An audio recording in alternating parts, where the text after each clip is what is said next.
Hello, everyone. Welcome to Virtual VSC. My name is Kristen Mills. I am your host for this evening.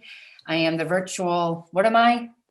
I'm the visual arts and the virtual visual arts program manager here at Vermont Studio Center. I just want to say, if you are new or a little new to VSC, a bit about us. We are located in Northern Vermont, and we are typically a year-round residency program for visual artists and writers. Vermont Studio Center recognizes that it operates on land which has long served as a site of meeting and exchange among indigenous peoples for thousands of years and is the home of the Abenaki people. We honor, recognize, and respect these peoples as the traditional stewards of the lands and waters on which we gather. Thanks for joining us tonight. I'm very excited. Tonight we're going to listen to and speak to and will be enamored by Clintel Steed. Clintel's paintings explore and expose the oppressive power structures that constrict his America. As he puts it, and this is an amazing quote, the battle between good and evil, heaven and hell, was preached all the time. This struggle is still within me, the lust for money and the battle for power. Painting these ideas and icons in a way helps me meditate upon the emotions they conjure in a more contemplative way. Clintel received his BFA from the School of Arts Institute of Chicago and his MFA from Indiana University. He also completed advanced studies at the New York Studio School of Drawing, Painting, and Sculpture. His work has been featured in numerous solo and group exhibitions, such as at the Steve Harvey Fine Arts Projects, at Klaus von Nixgen, New York.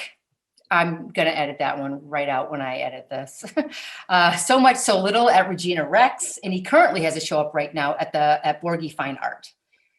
He is a recipient of the John Koch Award from the National Academy of Arts and Letters. Recent press includes Hyperallergic, Art Critical, and the New York Sun. Clintel was here as a visiting artist in the fall of 2017. I was one of the lucky people who had an amazing studio visit with Clintel when I was a resident here. And I've asked him to come back, and he will come back in person.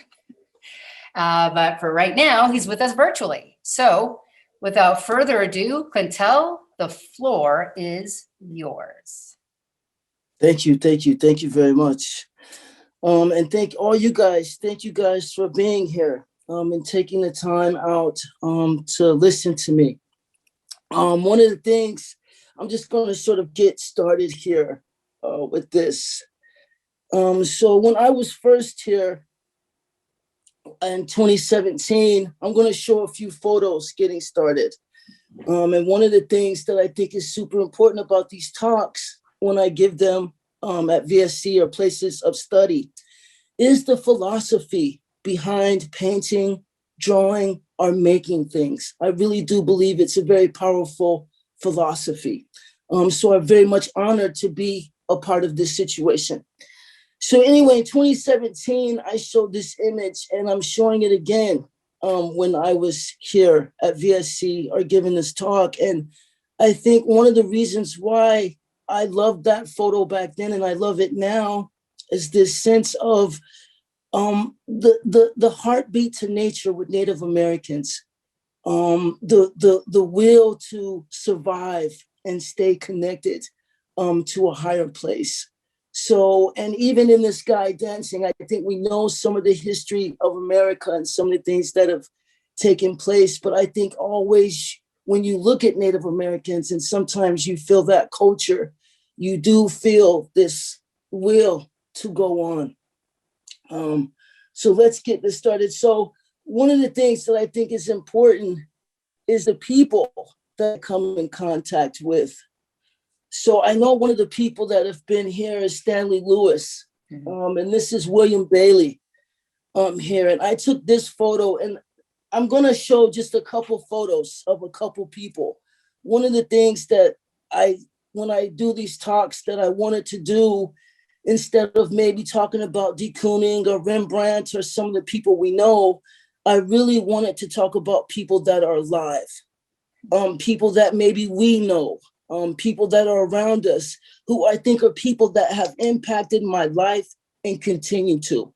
So anyway, William Bailey, when I was in undergrad at the Art Institute of Chicago, he came out with this monograph. And it was sort of a great book for us. And I didn't necessarily know the lineage. My teacher at the time, Dan Gustin, is a fan of William, and Stanley, as you can see here in this photo, also loved William. And so I didn't really know either of them only until I had moved to New York. And I didn't really ever get to know William only through his work and sort of Stanley and some of the teachers I had. But this was a very special moment for me. So one of the things that happened in this moment of meeting, and I just want to show a couple of William's paintings. And when I give these talks, everybody just bear with me for a second here. There's a lot of images. Here we go. This is what William's basically known for. And when I give these talks, I'm not trying to be an aficionado. I'm not. I am only an observer. And I just said that before we begun the talk, is that, I really believe that artists are witnesses, right? We observe, we take notice, and I think this is very important. But anyway, these paintings of Williams, when we first saw them, when I was an undergrad, were mind-blowing, and they still are. And one of the other things about these paintings is that they were made up. Supposedly, he owns these objects, but he doesn't. He's kind of painting these things from memory. And so there was a talk that the New York Studio School just gave a few weeks ago, and they were talking about William's paintings. And I asked a question, and I asked if there was like a dreamlike quality to the work. And I didn't, John disagreed with me, but Stanley, being the guy that he is, and it was a really funny moment for me, but he said, I don't know. And he goes, he kind of agreed with me. Basically, he said, yeah, that maybe, why not? Why can't paintings be sort of dreamlike? So me meeting Stanley, and people like Stanley, I'm going to show another photo here. So this is Stanley. Stanley, everybody who knows Stanley, most of the time, Stanley, when I first met Stanley, one of the reasons why I'm talking about these people is I know they have a connection to VSC, but they also have, to me, this connection and love of creativity, a love of making, a love of pushing the envelope for themselves. And I'm not saying, I'm not trying, this is just what I feel like I've learned from them. But one of the things that was always amazing about Stanley was you would see paint on him everywhere. You can see it here in the photo. Sometimes when I met him, there was even paint on his car. I'm going to show some more photos of his work. One of the things I love about Stanley, and some of these people I'm going to talk about, is how they talk about the search, the ideas of painting, right? And I'm going to show some things in a minute why this is so important for me to be in contact with, to believe in, right? We've seen some of the things that have happened in the past couple of weeks, some of the historical things, not just with weather, but politics and things. And it's not like some of these things are new, talking about those Hans Hofmanns and him coming from Germany when he was, and we all know some of the history of life. But when I met people, and I continue to, when I met Stanley and was able to study with him, and really think about what painting can be. And I really want to stress that. What are the possibilities? So just let me fly through some of these. And I really believe that him as a teacher, I had been to grad school. I've drawn at the Met with Stanley. I've been studied pieces with him. I've heard him lecture about certain pieces. I've watched his lectures. And so, there's a lot of intensity to the work. Let me show a few more of these. I love that one of Brooklyn, by the way. A very powerful piece.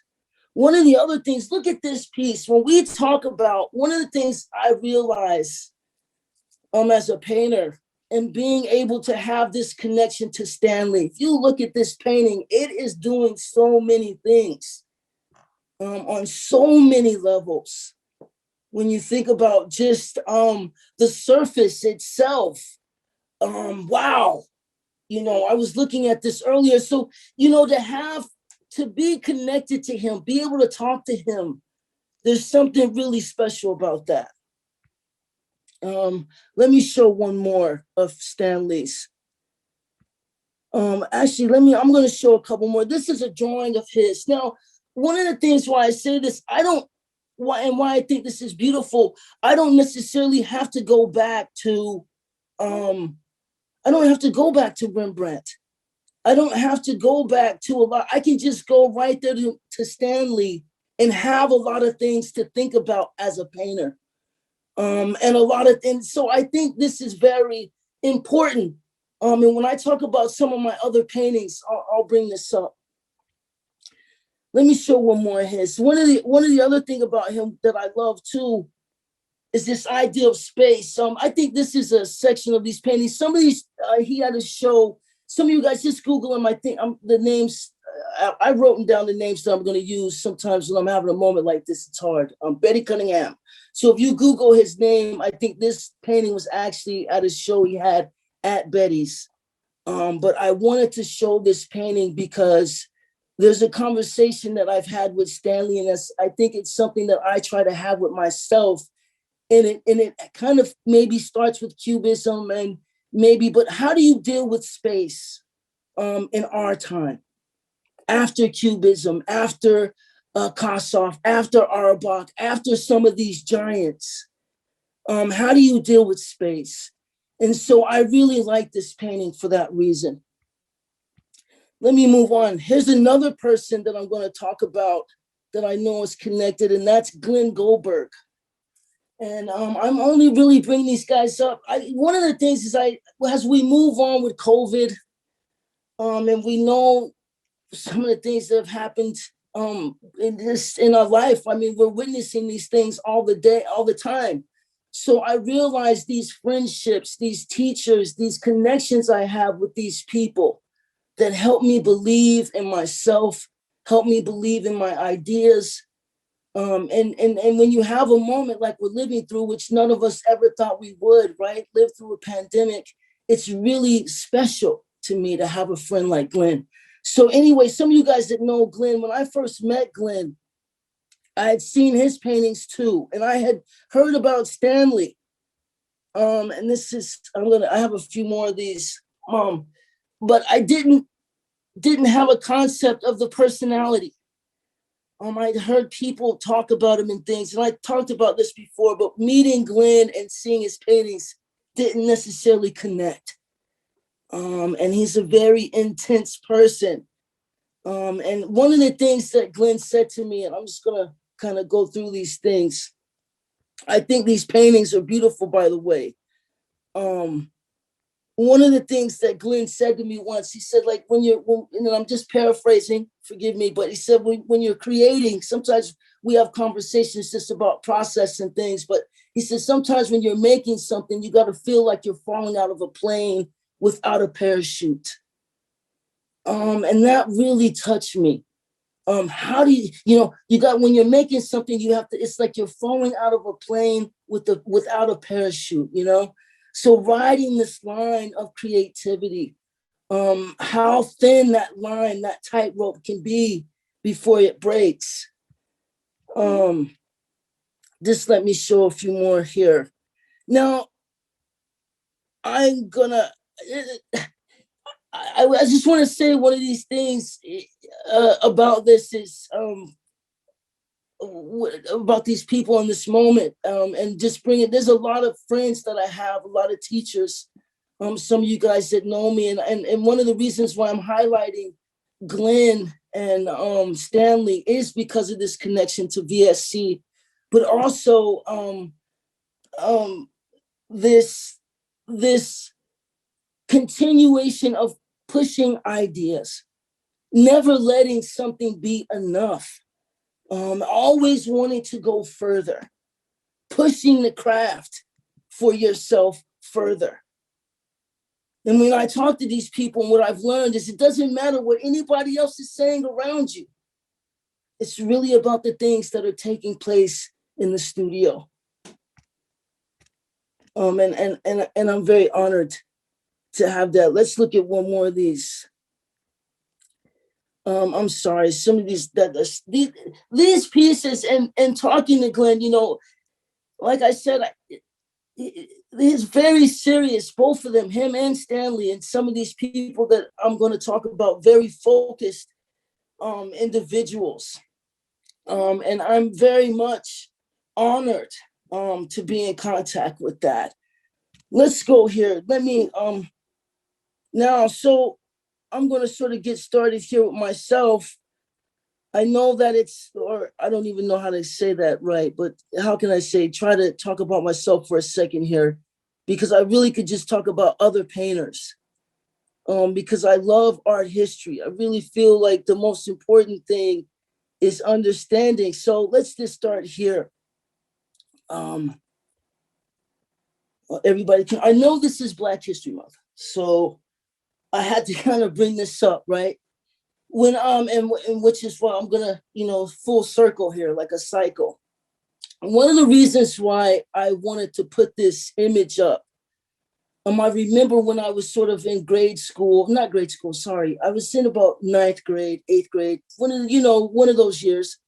And I remember opening up the history book and really kind of my brain really kind of being able to digest the fact that what was being said to me in a way was, oh, your life started here on this boat.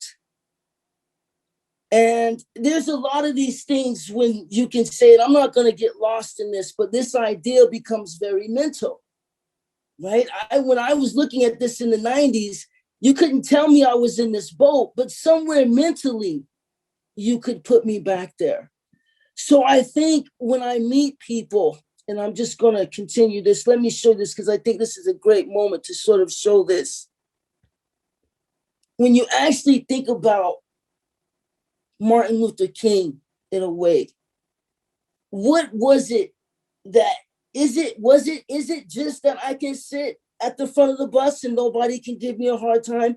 Is it that I can just walk down Fifth Avenue and nobody can give me a hard time? Or is what he's actually talking about much deeper than that? And what he's actually saying is that I can be like Einstein. I can actually be anybody I want to be.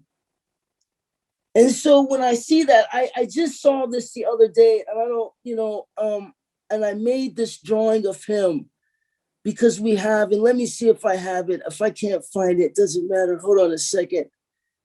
Let me just give me 1 second here. Well, anyway, here it is. So here's the drawing. So I've been doing a lot of this lately, and one of the reasons why I'm talking about, I really don't want to do a talk where it's like, oh, look at my gems, look at this moment. I really want to do these talks to be like, this is the process. This is the way of thinking. This is how I maybe navigate. And because I've had certain things take place in my life, and certain things in all of our stories that we all take witness of, in moments that we as a community, not just isolated. So I both have the isolated and also the community. But one of the beautiful things about being the artist in a way, and I get back to this idea of the witness, right? Now as an artist, because what I realize, what Martin Luther King is he's letting me mentally be free. Not just physically, but mentally.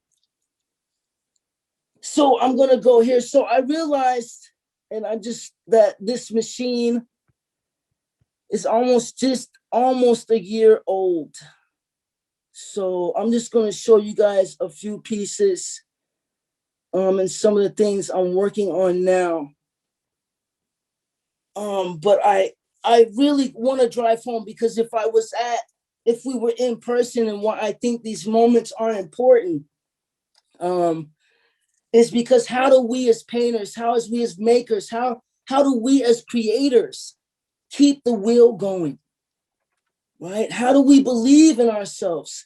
And that's why I wanted to bring up Stanley and Glenn, because they've been some of those people that I've been able to believe in, and they've helped me believe in myself. So anyway, we had COVID, we had the lockdown, and I have the freedom from my man, Martin Luther King, who sort of, to me, took me out of that boat. And I'm able to communicate about the things that make us all human. So we all know that COVID has been one of those moments. So when we first started quarantining, I made a series on COVID. And these are some of the drawings that I did. And we were talking about looking through history earlier. I was reading some Carl Jung, some things like this, alchemy. And one of the things, as I'm going to continue to talk to you guys a little bit, why I'm going to show you some of the things and why I love Stanley, studying with Stanley, is I love feeding my brain. Because on that boat, they said you couldn't feed your brain, right? You can't be smart. You can't dream. You're not allowed to. But Martin Luther King said something else. So that's why I can get to these images. Let me show a few more of these, or just one more.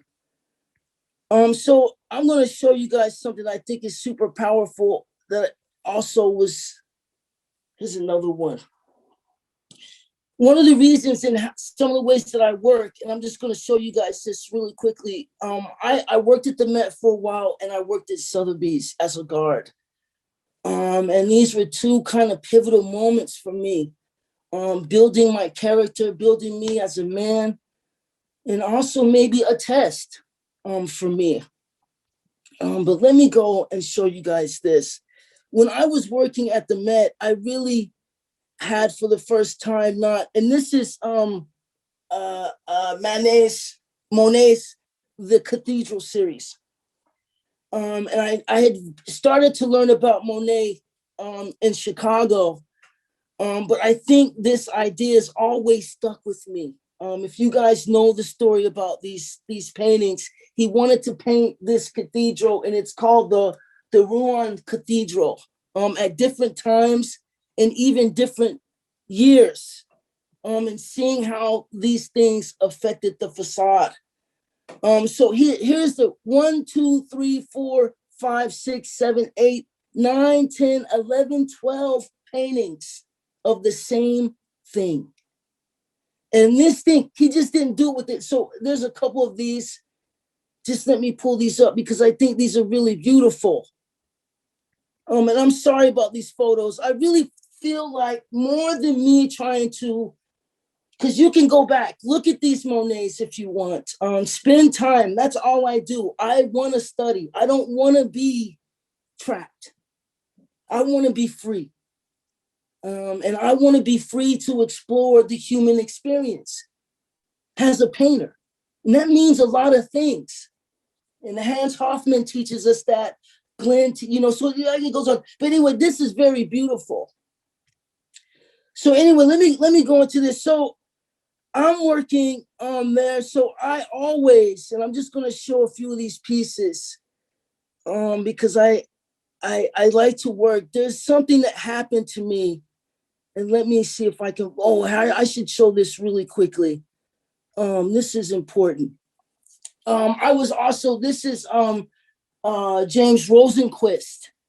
And I could talk about these things for like an hour, bar none. I don't know if you guys know much about these. And if I paraphrase anything wrong, somebody when the Q&As come on, please help me. I've been nervous about this all day, so I'm just moving through here. But one of the powerful things about this is the way he builds an image. James Rosenquist is very powerful, how he collages even before he starts to paint. And I just wanted to point that out. There's an Edward Hopper, I'm going to show that too. So there's something about the way that Monet thinks, the way that James Rosenquist thinks, that is all affecting my own process, my own thought process. So let me see if I can find one of these real quickly. I have a moment, and I've come back to this time and time again. Here's one of them right here.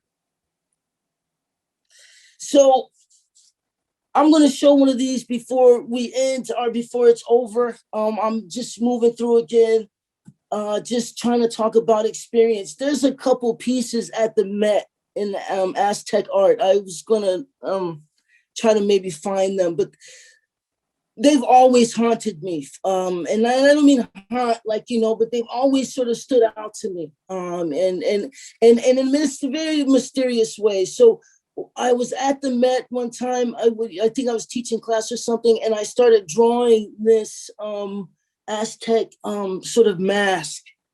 And I had been working on this sort of self-portrait and not sort of fighting and struggling with it. And these things sort of came together through this sort of fight. But one of the things that I loved about this art that always keeps me coming back, and that's probably that first photo of that Native American, that beautiful Native American man dancing, is trying to find that rhythm, you know, always. And that's a visual. But it is a rhythm, right? But also these paintings allow me to talk about something greater than that shit.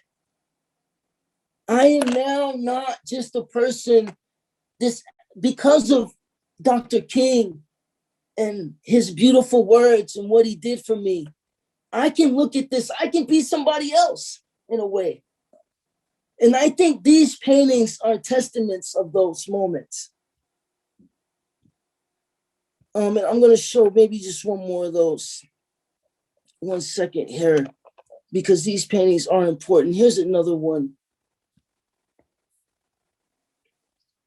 So there's a dual, and so the only reason why I think, and when I talk about this, and why I love this idea of pushing the extremes and letting yourself be affected by life and not being locked down by anything, right? But letting search be a part of the equation. And what that certain, and it can always be this or that. It doesn't matter. Let me tell you some really things. So let me show you guys this. When I was working at the Met, this is a picture of Basquiat and Basquiat and Warhol working on those combines. And I just want to point this out for a second because it's going to lead into one of my next paintings. When I was working at Sotheby's and I saw this work, some of the things I saw there. Now, again, you know, when I used to work at the Met and I did work at Sotheby's, you know, these are things that can drown you, right, too. You have the uniform on, you know, people maybe saying rude things to you. At Sotheby's, there was other things, you know, you have a uniform on and there's certain things that, you know, can, again, drain you.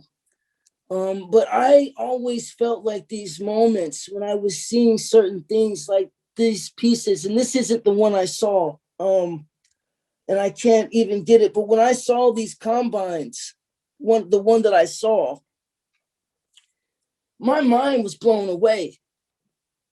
And they always sat with me. And I don't know if you guys know, I guess at the time when they tried to show these paintings, people hated on them. And there was a lot of things said. But I really found them to be something special on many levels. And I think some of those levels is maybe something that, getting back to that King thing too, Dr. King, you know, Basquiat and Warhol being able to work together in this manner. I just have one more photo of this because I think this is pretty cool. Everybody knows that once he passed, you know, Basquiat was kind of, but wow, look at that piece behind them. But this friendship, this understanding of creativity, sharing information. Wow, powerful stuff. So anyway, I see these paintings and I end up making some of these paintings. I'm just going to show a few of these card pieces. And like I said, I think we're getting it. This is maybe almost a year old now, maybe almost going on 2. But I'm not going to show, but I really, why I'm showing these paintings is trying to say where they came from. I was affected. So what happened was, after I saw those pieces for a long time, it set in my gut. And I was at the Rain Reed with my daughter, and I saw some playing cards that were like bigger than normal. And I was like, there it is. And I started doing these drawings on top. So it was me trying to merge, so the card itself maybe to me was a brain. And because there's no way I could be Andy Warhol and Basquiat, but I was like, oh, if you need a steady. And that's what it always seemed that Warhol was. He was always the guy that found the perfect print for, Basquiat to come and, riff off of. So anyway, but the reason why I'm saying that is the beauty of this organic way of being led, as an artist, I'm kind of, it's not one-sided, it's not one road, it's many directions. You look at early Hans Hofmann to late Hans Hofmann, it's not the same, it's the same person, but he's not thinking the same. Very powerful. I always feel like, even when I talk about other people, why I do, I feel like a flea on the wall sometimes when you think about how massive art history is, how massive expression is, how many images we've seen and digested. So even the attempt sometimes maybe is a little intense. Let's look at some more. So that was one thing. One of the other things. So I'm gonna go to kind of from that. I think I'm gonna go here to another conversation that I had with Mark, and this is his young daughter, and he's another friend of mine. And I'm gonna talk about the show Behind the Hood just for a second, but how this show kind of happened, or how just we were talking, and sometimes we talk about process. Some of these people, and that's why I love some of these people. But he said, what's real, and he sent me this drawing, like slash painting that his daughter was working on, and he goes, "This is real." And I had to step back for a second. I'm going to show you guys something I was working on. This is in the summer. And I really thought about that when he said that. We've all felt that, kids are very kids are very raw with that, right? They're very fearless sometimes with certain things. And there's a power to that. So one of the reasons why I say that, I just want to say what it reminds us of is this Dubuffet. And I got this Dubuffet, 1 second here. So you look at this, and I used to look at these things. Kids don't always know. It's only sometimes us, because we can recognize that power. But you can see that lineage, but then you also think of other people. And so I started to think about this. And at the time when Mark said this to me, or we were having this conversation, I was making these sort of paintings. And I'm going to come back and talk about this in a second. These sort of wood paintings. And like I said, I had moved away, and I had made those card paintings. There's some other paintings I had made, but I always try to react to where I am. And I still am making these paintings. I'll show some more. But anyway, I had that conversation with Mark, and it kind of jolted me. So I went back, and so I was thinking, and at the time, everybody was talking about the Guston show. And everybody, people were commenting on it, posting on it, how upset they were. So that day after we had that conversation, I sat down to sort of start this drawing, and the drawing just didn't feel authentic to me. It just didn't feel like it had that, what Mark's daughter's drawing had. It didn't have that rawness. So I said, well, so I made this, and it resonated. And I'm going to show some of the paintings now, but this is kind of how that moment was born. And then I made this drawing here as well. Let me show this one. Here's the next one. So then so after that, I was like, oh, well, maybe there's a moment there, not with words, but visually. And that's where you get some of these paintings. And I'm just going to show some of these. You guys, if you want, you can go to the show. See it. I'd be honored if you do. You can look at it online. I'm just going to show a couple of these paintings. Not a lot.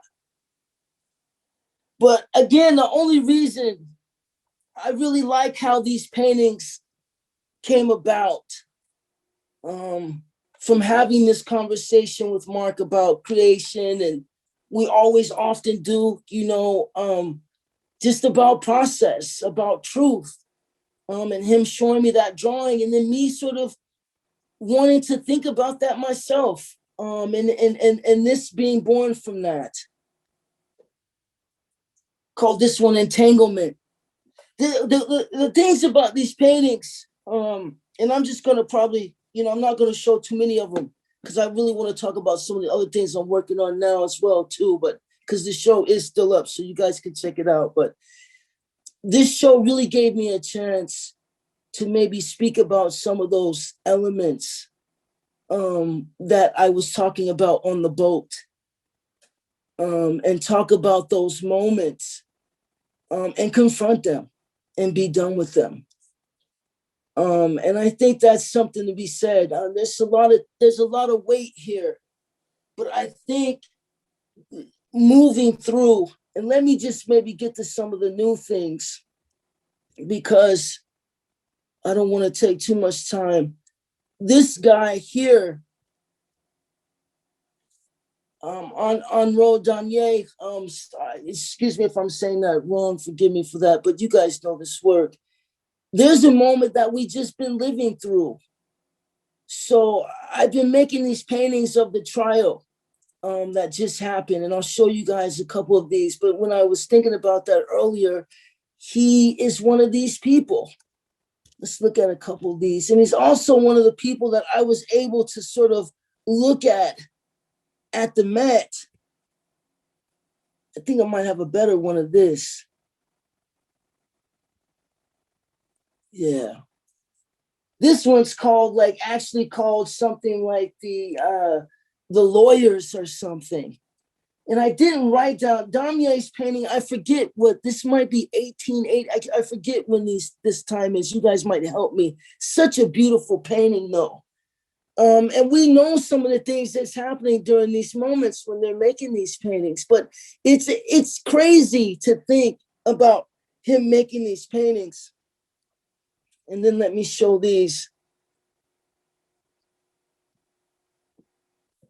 Here's mine. And this is just of the other day.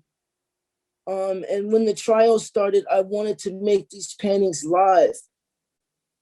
So I'm watching the screen, and this is something that I do almost as a test or something of being, it's something that the TV, so what did Cezanne have?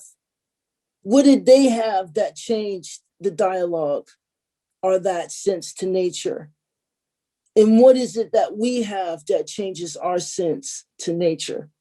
So being able to watch this trial live and make a painting for it over the internet,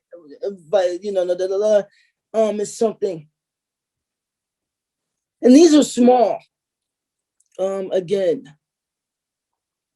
But I think, again, it goes back to the moment, and a lot of the people that I respect and love, that search. What is truth? What is, and I think these things is always, they're always happening, right? Always there. Let's look at one more of these. I'm probably going to stop here pretty soon. I think I've maybe said enough.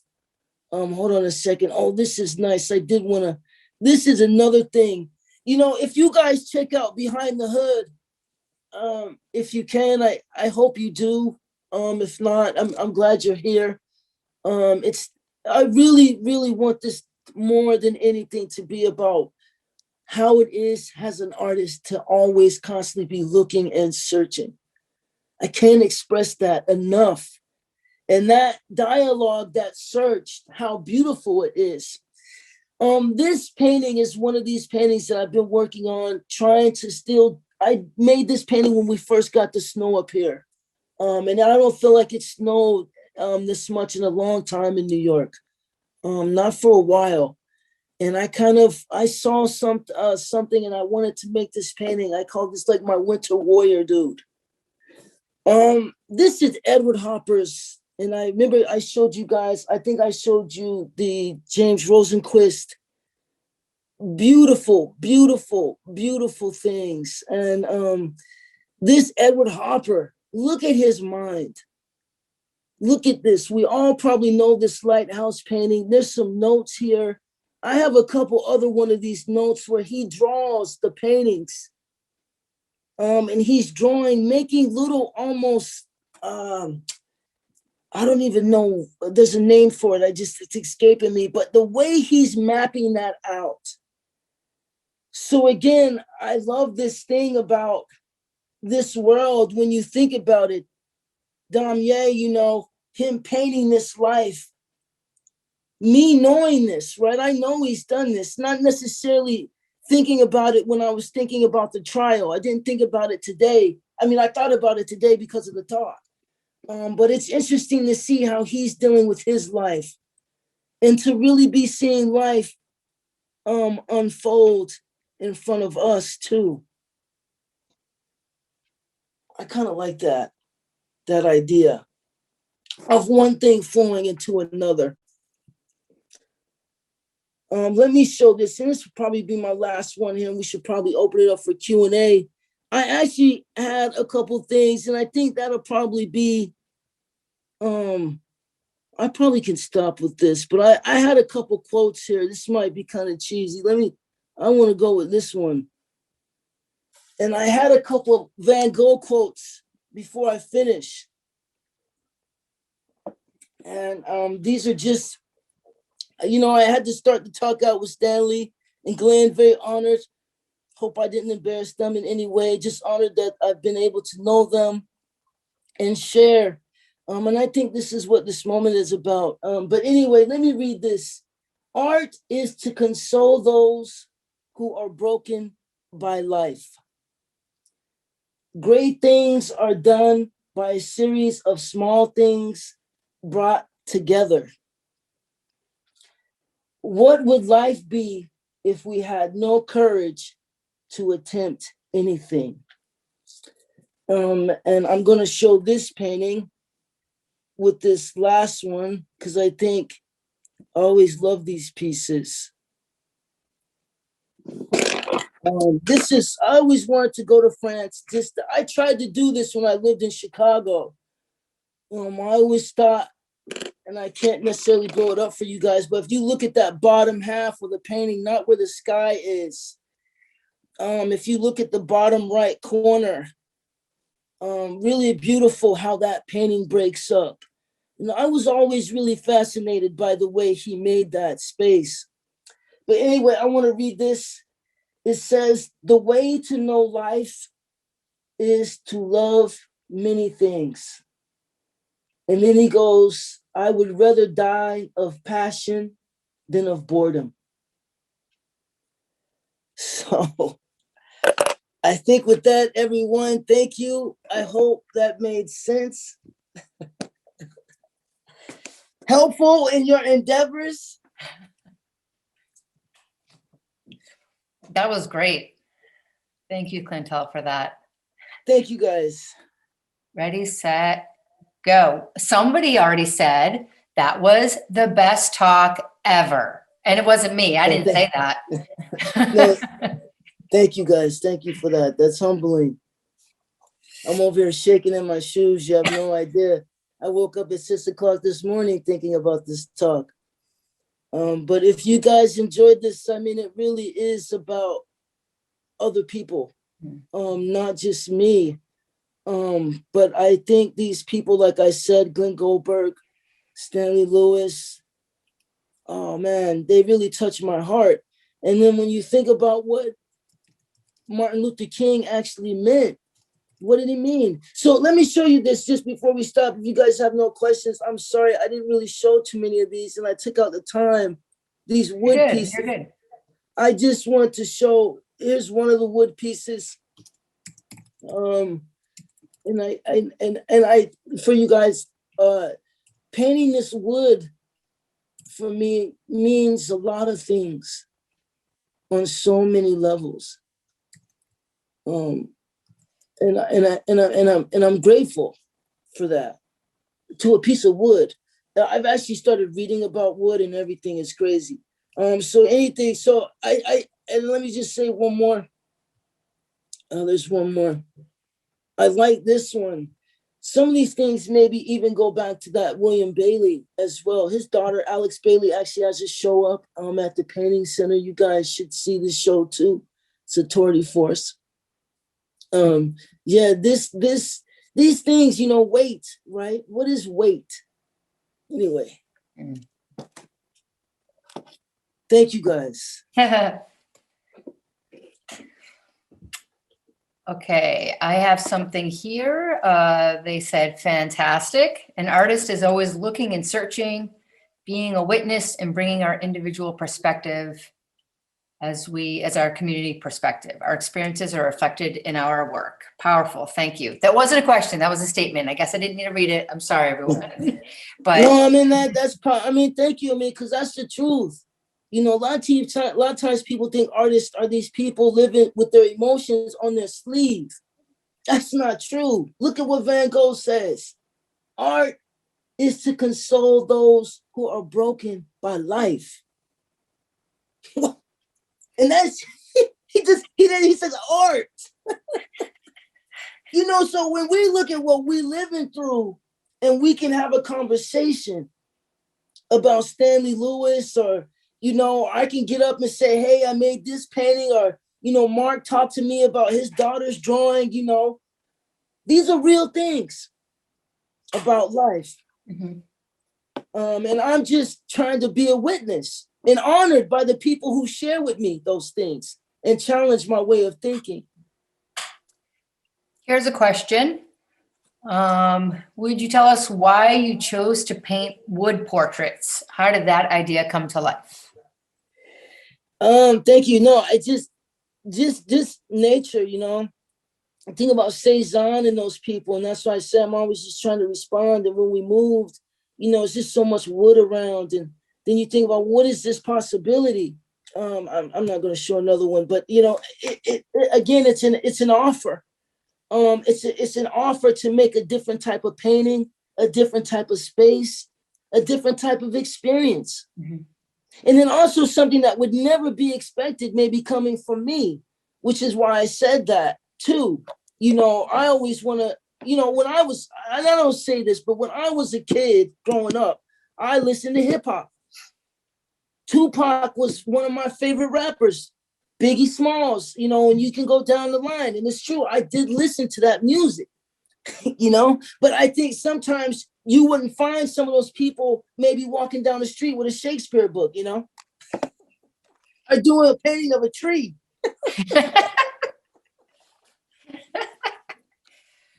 Here's a question. Can you talk more about your process of breaking up paintings into a few strokes and creating portraits with minimalist means to get a raw expression?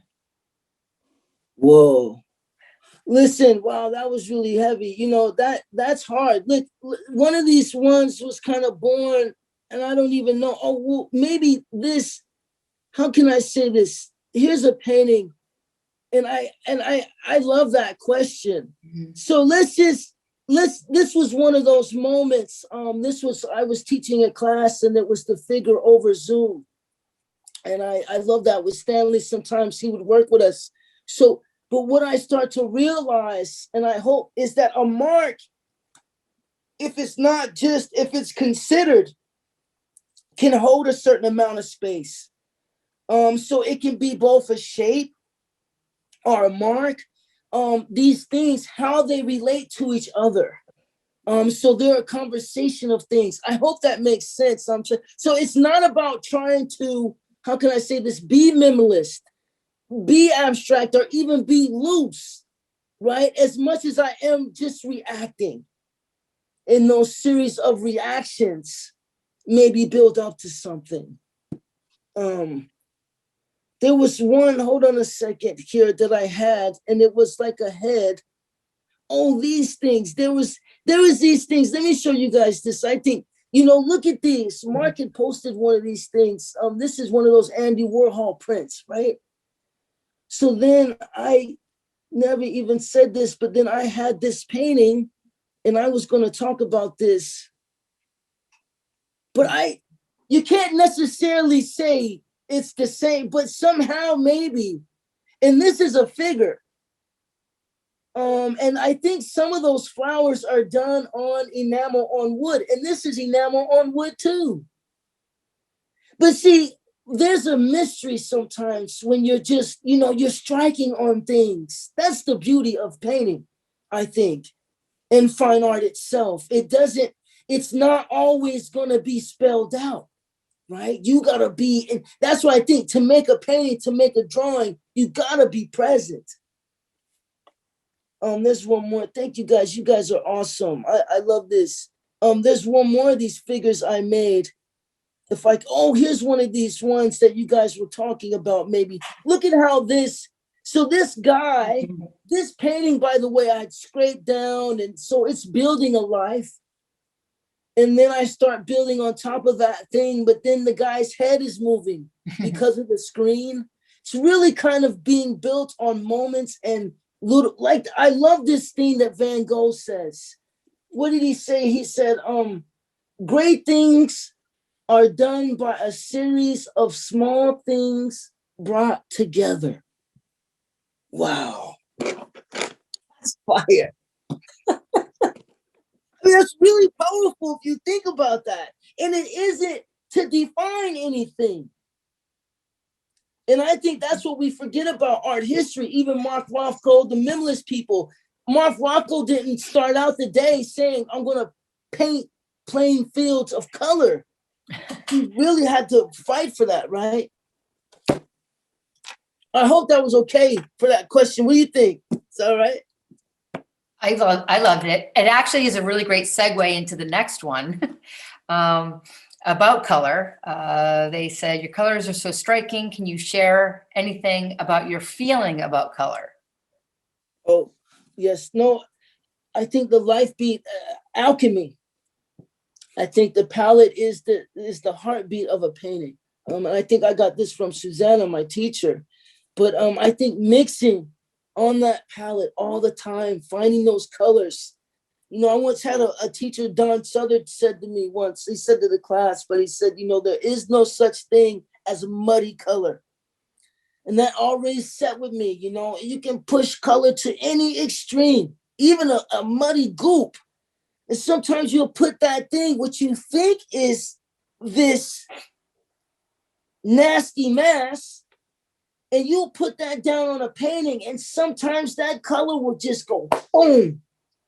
And all of a sudden that painting will start to resonate it's really kind of, and that's why I say I love the mystery of painting, because it's you have certain rules that apply, but then these things can multiply.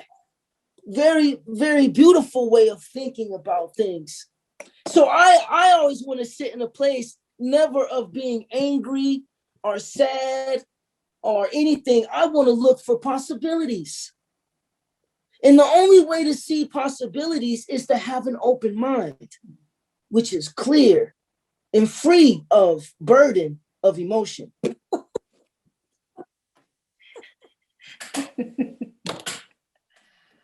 Now, emotion can be a lot of weight. Yeah. That's why they call it baggage. Yes. Yes. Any other questions about baggage? I mean, about Clintel's paintings or his thoughts on painting? Guys, don't look at me. I mean, look at Hans Hofmann and those people. Any questions for Hans Hofmann? Clintel will answer them. No. I think somebody had a sort of a question there. Oh, okay. Yeah. I'll read it just to have it out loud. Will this time of COVID leave you when we transcend beyond it? Will it always be in your stoke or stroke? Stroke, I'm guessing. Yeah. I mean, I don't know, you know. I mean, you know, I know as all of us, you know, you read, what was it, 438,000 have died in our country, I think now, which I can't do the numbers, but what I was telling someone is if it's 500,000, that's 500,000 stories, 500,000 broken families, 500,000 empty chairs and tables. I don't even know if I should try to answer that, because I go back to Van Gogh, you know, that's why I shared the Van Gogh things. I think with Van Gogh, I showed that, you know, when you try to go see Van Gogh Starry Starry Night, you can't even get in front of that painting. Mm-hmm. Most of the time, it's like what is that other painting that's like that? The Mona Lisa is owner like that. You have this, I mean, there's probably others, but I've been in 2 museums where I couldn't get in front of a painting. It was the Mona Lisa and Starry Starry Night. I'm like, I can't even do it. And we know some of the hardship that my man was living through and the pain, but also the beauty. And I think that's what us that are here, who are left living through this pandemic, how are we going to share with people, share love, share knowledge, share kindness, whatever it is? How are we going to make the world a better place? Oh, I see one more question. Yeah.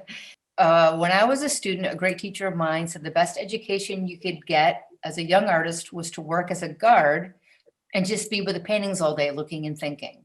Were there any paintings that didn't talk to you? And if so, do you know what it was about that work?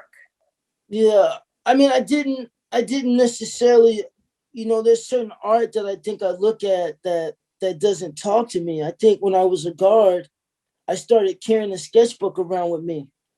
And I still have these sketches, and I started wanting to go to the pieces. I spent more time, I guess, thinking about the things that were affecting me. And I've always been that way since I was a child. Because you know, when you know a certain amount of pain, or, you know, almost as like I say, like if you know about the dark side, then all light can be is everything that I can absorb. And that's really how I wanted to be in the museum. And I want to be in every section for that reason, not to have a hierarchy, but only to want to understand a visual understanding. And I think culturally, it's so beautiful. That's what makes life beautiful, I think. It's being able to see all kind of different things and different people and different cultures and different tastes, different ideas. So I guess what I'm trying to say is when we're artists and we're the sponge, I always want to be a sponge. And I don't want to sort of be navigating through good and bad. I think that's a bad place to be when we start, you know, this is bad, this is good. I don't want to think like that. I only want to think about experiences, moments. Thank you guys. No, it's real stuff, because if we're navigating through good and bad, look at where it brought us. Mm-hmm. But if I know I left crying or thinking, wow, it's another level. That was amazing. No, thank you guys. Thank you guys. Thank you, Clintel. Thank you so much for, as you know, it is Black History Month, and we have a stellar lineup. Clintel's number one. And just thank you so much for being here and for being who you are and for being so incredibly honest. It's much needed. So I love that King love. You know what I'm saying? Yeah. I have a dream that everybody. Yeah. All right. Thank you guys. No, thank you, Clintel. Thank you, everyone. Thanks for being here. Bye. Thank you. Bye.